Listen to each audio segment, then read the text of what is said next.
And there's this kind looking woman, kind eyes. I thought she'll understand. So I walked up to her with all the energy I had and shook her hand, probably shook it off and said, I'm Tony Robbins. I'm here today to borrow $1,200. I don't want that money for like to repair something. I don't want it for a vacation. I want it so I can attend a seminar. And she had this weird look on her face, like I'm not getting through to her.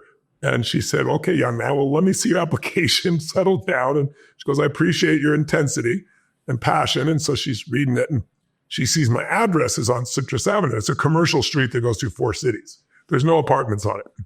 So she says, Citrus Avenue. She said, where's your apartment on Citrus Avenue? I said, well, I don't really have an apartment. I have kind of a mobile home.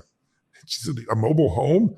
So I told her the truth. I'm sleeping in my car at 24 hours between Denny's and 7-Eleven. They don't make me move. I talk to the mailman. He gives me my mail because he understands what I'm going through. So if you send it there, I'll get it. And her eyes are getting like this. And then she says, so you want the bank to loan you money and we'll send the bill to the 7-Eleven and you'll be in your mobile car sleeping?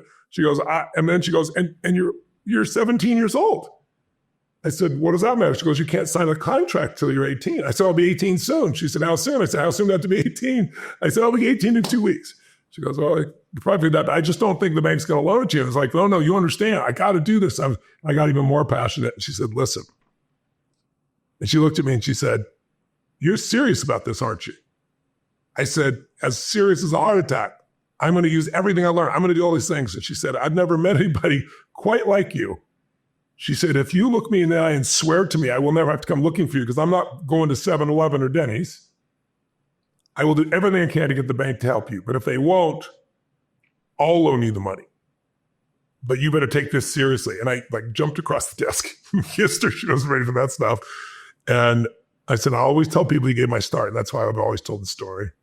And her name was Mrs.